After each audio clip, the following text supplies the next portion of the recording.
I'm hoping you're having a productive day. My day has been quite busy trying to get this, trying to get my background together. But there we go. Whatever. Y'all get it. How are you doing? You know what? I'm just slowing things down today. And we're going to slow things down today. I realized yesterday I was speaking at a mile per minute, kind of rushing through the content, and that's not me. But I was kind of hurried, and I was feeling hurried. Today, slowing it all the way down. All the way down. For those of you joining us today for the first time, Luciana Turner, the founder of the LT&A Consulting Group, and this is Contracting and Business Week. Normally, I only host one, and it's in July, the first week of July. This year, I decided to do two. This year, the theme is strategic contracting in action. I decided to do two this year because I just decided to do two. That's all. That's it. That's all. And I decided that this first one would be aligning government contracting with your business. And it comes from, it's birthed from merging the conversations I've had with the various businesses, merging them together and saying, what has everybody been saying to me? What are the common questions? What have basically the common thread has been? One common thread has been, what does the government buy? I mean, that is a common question everybody's constantly asking me. What does the government buy? Excuse me, guys. I didn't plug my phone up. And common question, common theme. Another common question or common theme is, and it was a statement that another coach made or an observation. A lot of people want to do government contracting, but they don't understand the how, the mechanisms, so they don't try. And the basic mechanism is matching your services to the NACE code. And some things, and this is something I've learned in being in business, some things you should not do. That is what the expert is for. And it amazes me how experts do what you tell your clients not to do. And that is try to be an expert at what you're not an expert in. It's just simple as that. So you're an established business and you're deciding on revenue diversification. And the first thing we do is say, well, what part of the market are we not talking to? We're not speaking, we're not pursuing. And the government is there. The government buys from everyone. The government is sitting there saying, I have a need. And you, a well-established business, can often provide and meet that need. But you don't, because you believe that the process is too arduous. There's too many rules just because you don't know them. It will hinder what I already is adding more work. No, you just have to work a little differently. I don't have time. That's what I'm for. I don't know what to do. Once again, that's a how and I'm the who. There's just so many things that you prop up as a reason why not to. And the answer is basically, it's there. It's not hard. You just have to obtain help, form the partnerships, and then you can become a success at government contracting. I would say the biggest block to government contracting for most established businesses is learning the rules of the road. Some of the things that are perfectly acceptable to do, excuse me, I'm gonna take my sweater off, in the B2C or the B world, not acceptable in government contracting. And that is because we're using taxpayer dollars. We're spending taxpayer dollars. There are rules around subcontracting. There are rules around accepting gifts.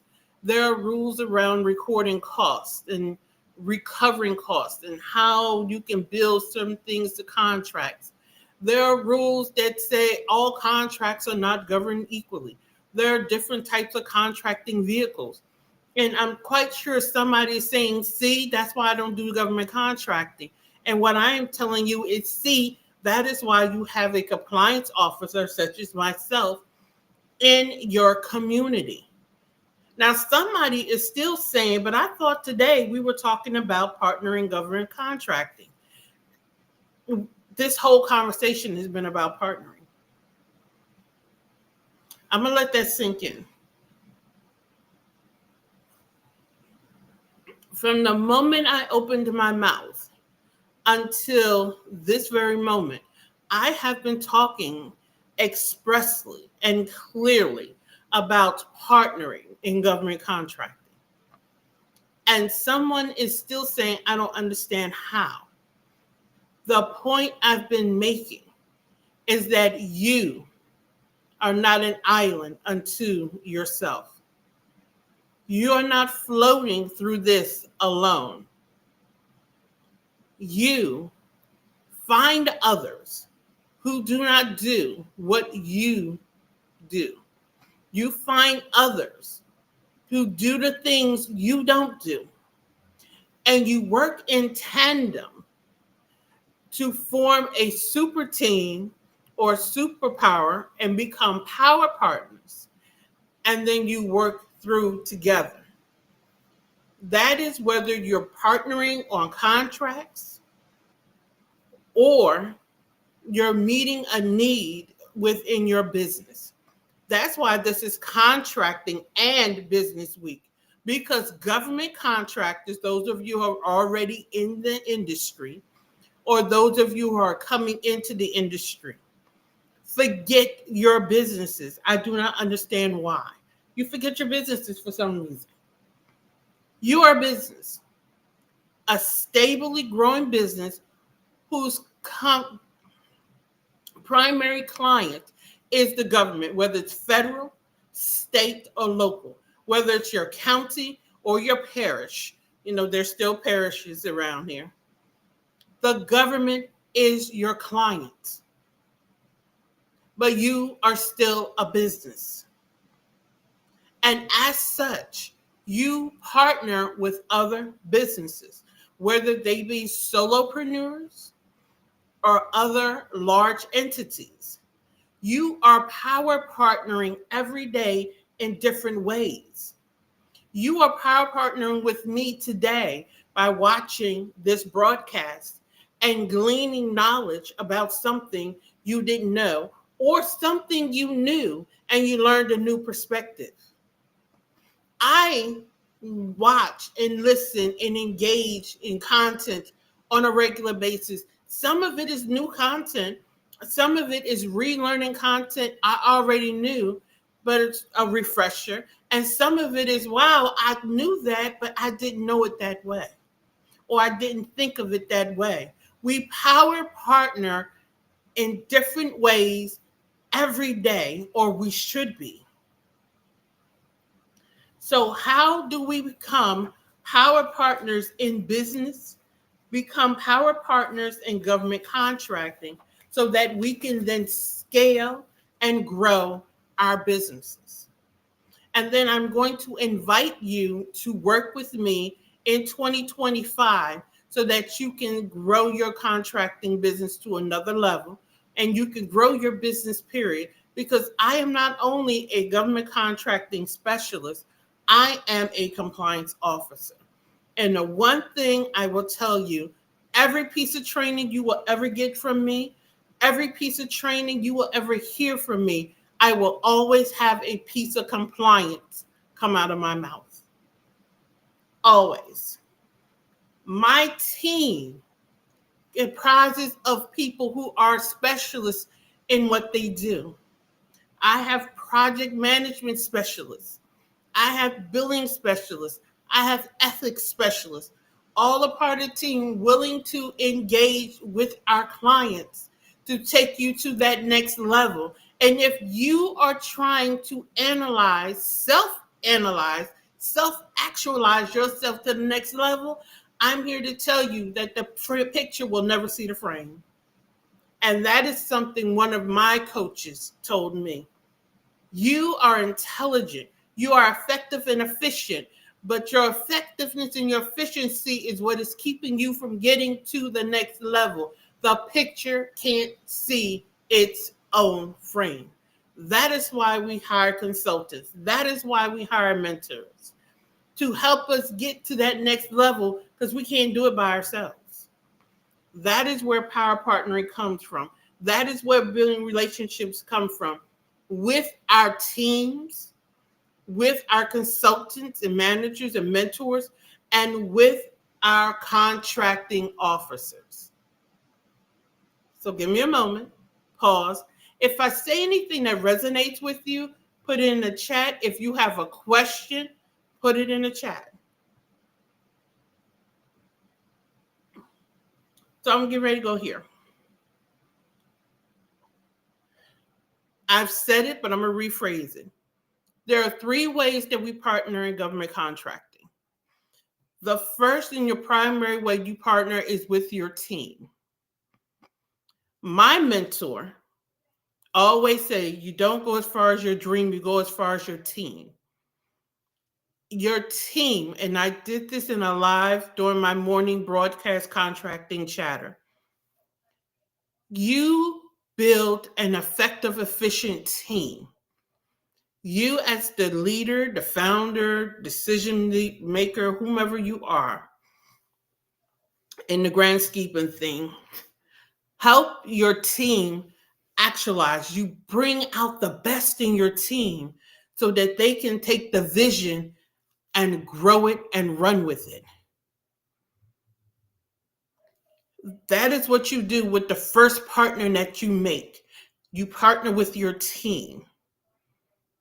Your team should be able to come to you or sit at the table with you and throw out the best thoughts for getting the project completed.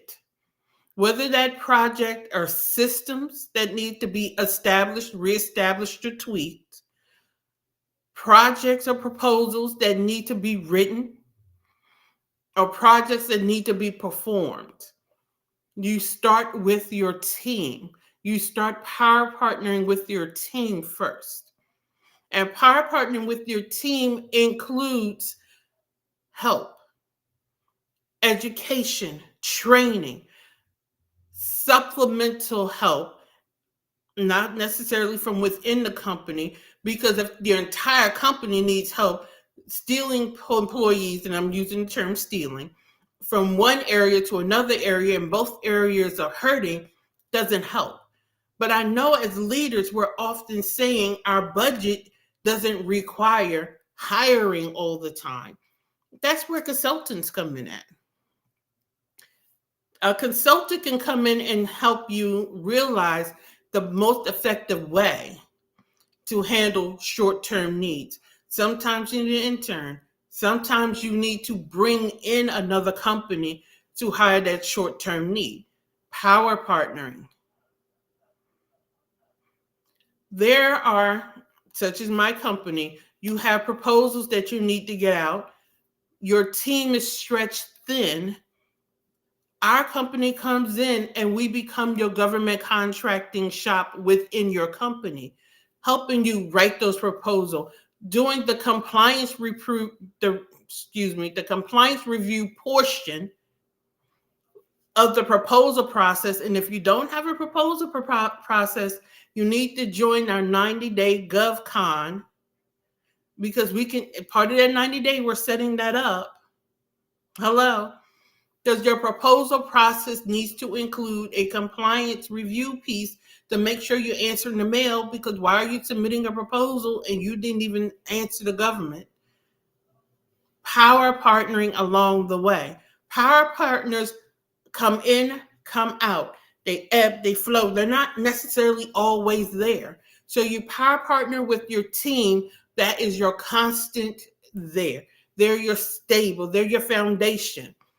Then you come in with consultants, professional consultants that are there, they're in and out at different points in time to help augment your team, to help you answer the mail, compliance reviews, system integrations. All of this help you become the scale and grow, as I stumble over my words, but that's okay, you're getting the point. As you scale and grow your business, you will always work with consultants. And I dare say companies who don't are slowing down their growth, because taking your team to do other things slow down the productivity of your company. Now we're talking about relationships with your contracting officers. Now we're talking about you as the project manager, you as a decision maker in the company, you as the government contractor meeting with the contracting officer. You are saying, we are the who to your how. Becoming that partner with them. And it starts before you win the contract. I said it yesterday and I'm going to repeat it today. Show up to the industry events. Hear what they have to say. Ask the probing questions. Industry hint, industry tip. They can talk to you about what their pressing needs are. Every government agency has a small business liaisons officer. And I know those of us who are out here, we don't consider ourselves small. And I want to talk about the definition. Small business. The government defines small business as up to $19 million in revenue, depending upon NAICS code. I'm going to say that again. Depending upon your NAICS code, a small business is a business that makes up to $19 million a year. The smallest small business, depending upon NAICS code, has revenues of up to $2 million a year. Now, the other ones talk about number of employees, and if you're in real estate, it's square footage. So when you're talking about small business in the government sphere, it's revenue. So I need you to flip the switch in your mind. And when you hear small business, we're talking revenue. So when your revenues, and you're talking small business, the small business liaisons officer is there to stand there and represent you during the contract negotiation piece. But they can't fight for you if they don't know you. Make that person your friend. I created a worksheet for this activity, and it calls for an outreach, but you can't reach out to people you haven't sought out.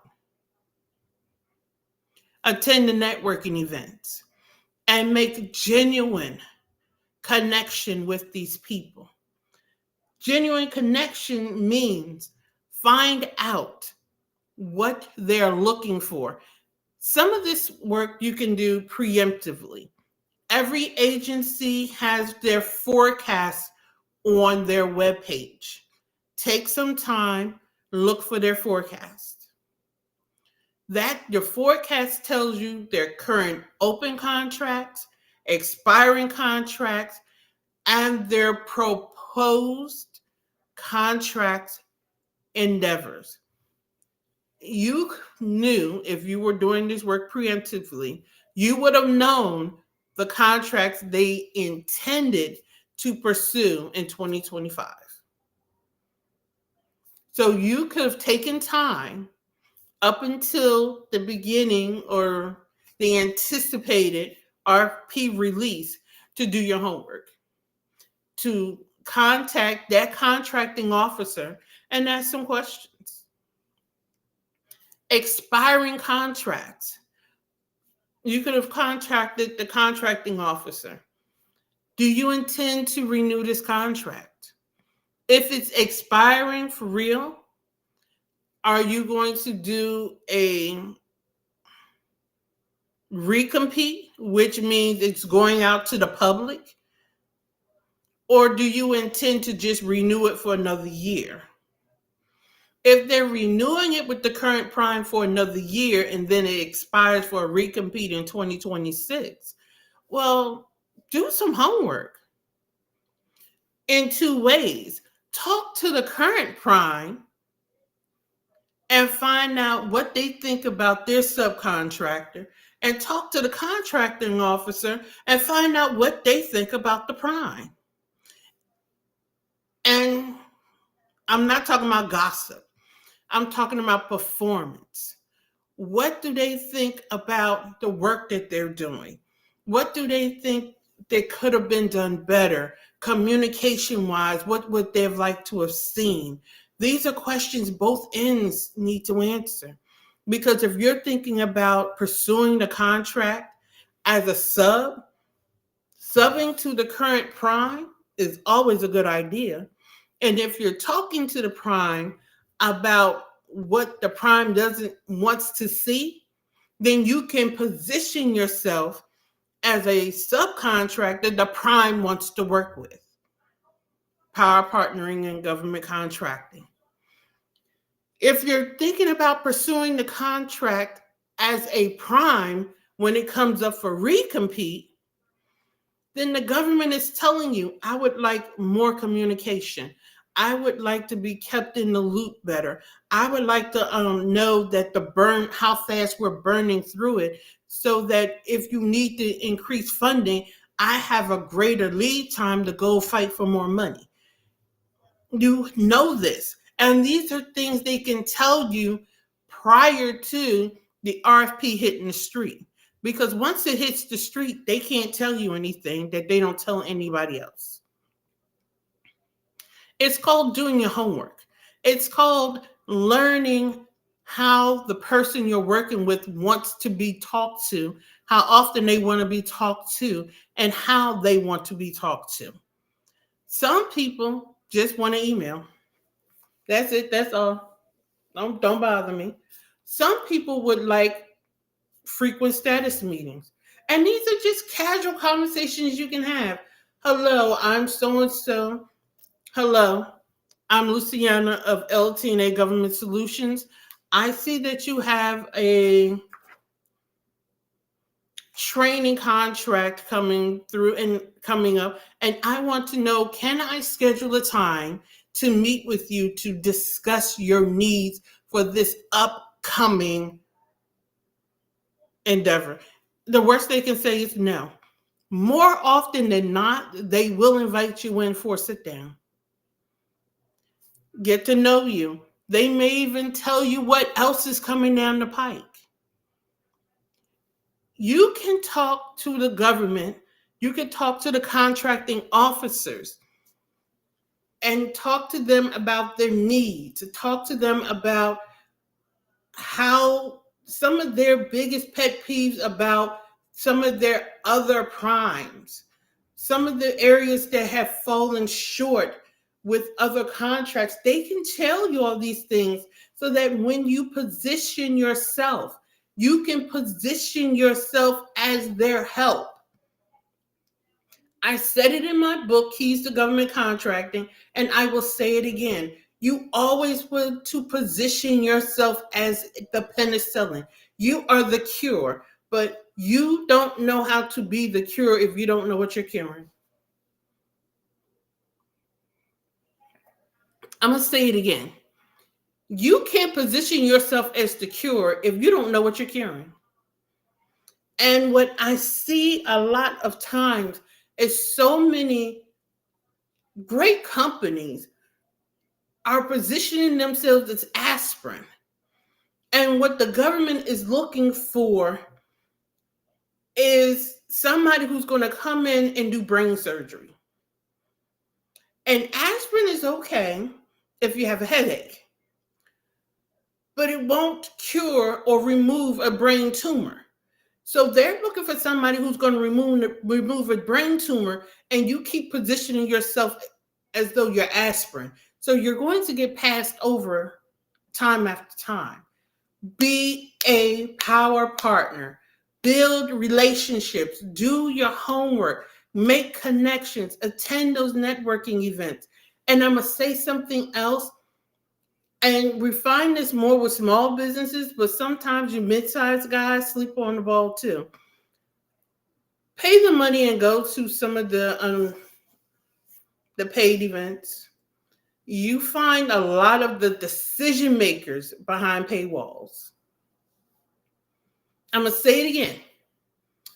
You find a lot of the decision makers are behind the paywalls. Everybody on the procurement chain, in the procurement chain is important. I'm sorry, stumbling a lot today, but that's okay. You're going to get this information. Everybody along the procurement chain is important. But the decision maker, oftentimes is behind the paywall. They're at the event, the paid events. And you're so busy going to the free 99 events, you're missing an opportunity, rich opportunity, to meet and talk with and dialogue with the person who's actually reading your proposal. So your budget needs to include money to attend these paid events. What events? I'm hosting an event in September, Contractors Intensive. I intend to have some of the contracting officers there. I intend to have some primes in the room. Network with them. Plain and simple. They're going to be in the room. Network with them. Be a power partner. I'm going to say this. Be a power partner with people at your bank. People sleep on capacity in government contracting. And that includes the mid-sized contractors. Your capacity can lead to a government contract. Your ability to attain financing could lead to a government contract because this contractor has the experience, but you have access to capital.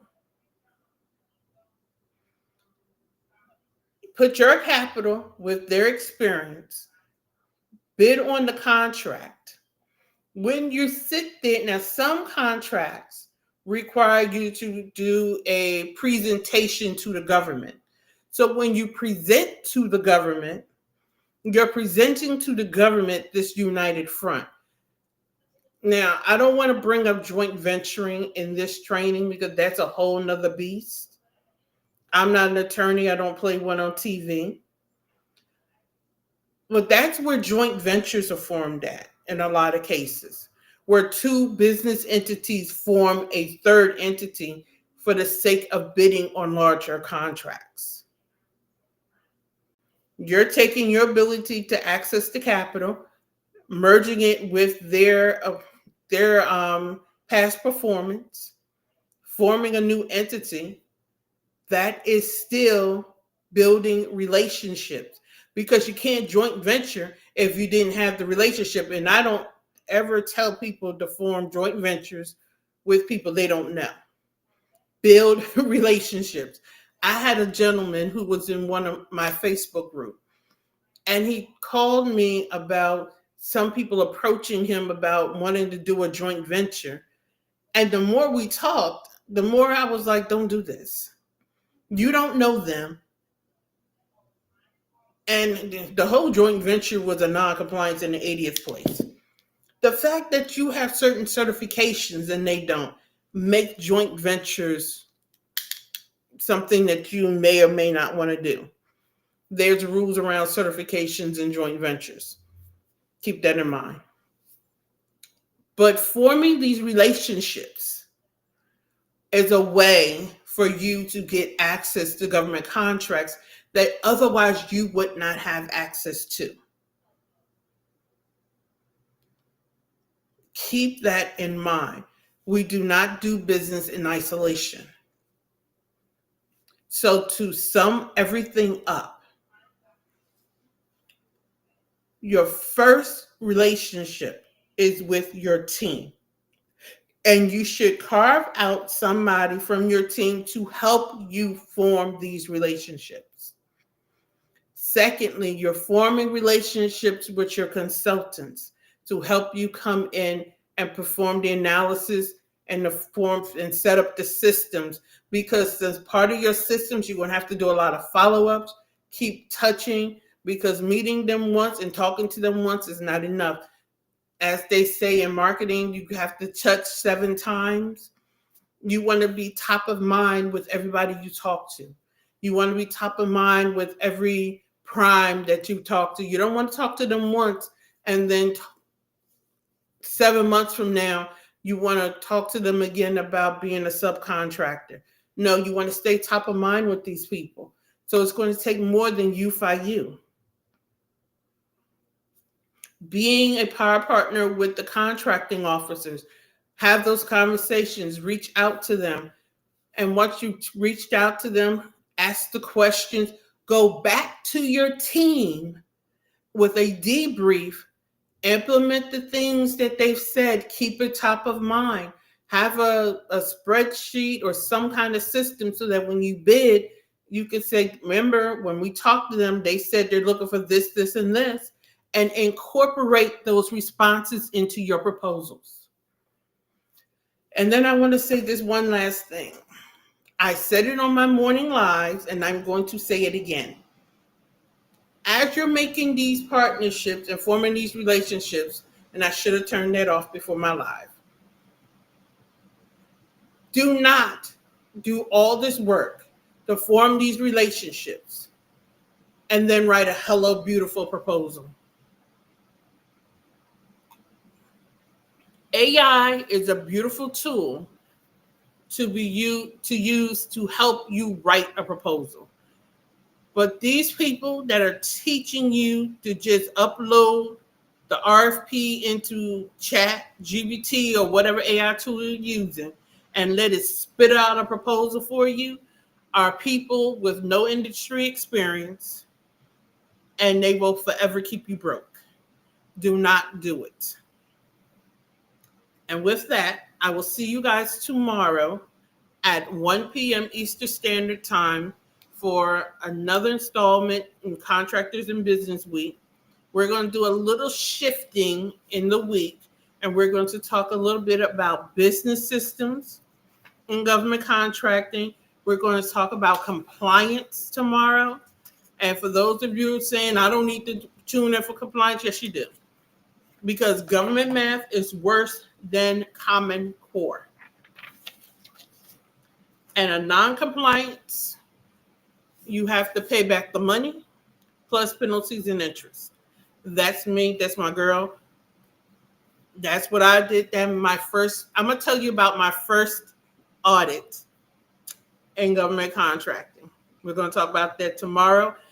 On Friday, we're going to talk about qualifying opportunities and maximizing your win rate. So tomorrow we're talking about compliance. Friday, we're talking about qualifying opportunities. So keep that in mind.